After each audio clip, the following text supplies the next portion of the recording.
Баршаңызға қайырлы күн. Бүгін үй жағдайында донер дайындаймыз. Арнама тіркеліп қоюды ұмытпаңыздар, жаңа видеоларды жіберіп алмаш үшін.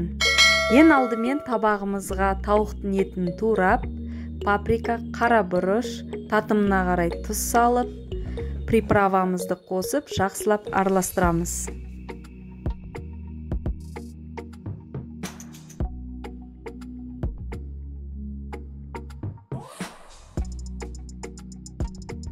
Осы қоспаның үстіне соевый соусымызды құямыз, 2-3 ас қасық сұйық май құямыз. Жақсылап араластырамыз.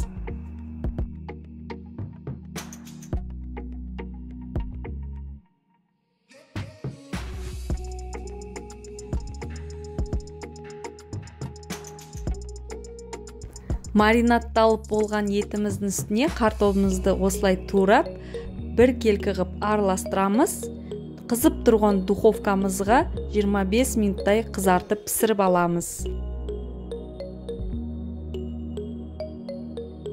Донердің салмасын қызанақ пен қиярды бір келкі ғып турап аламыз. Картоп пен етімізді дайындаймыз.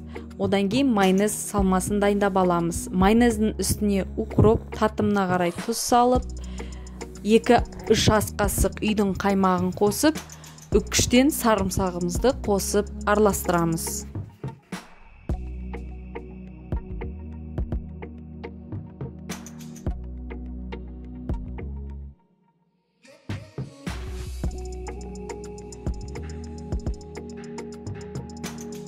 Лавашымызды осылай жайып, үстіне майонезді қоспамызды жағамыз.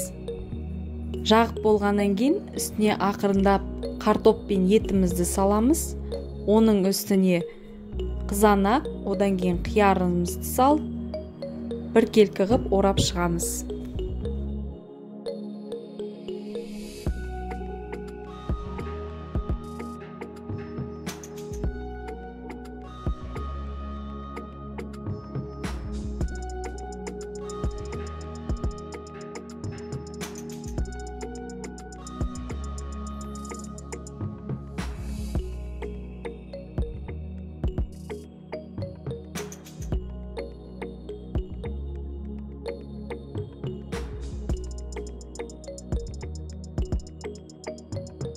Донерімізді дайындап орап болғаннан кейін қызып тұрған табаға бастырып аламыз.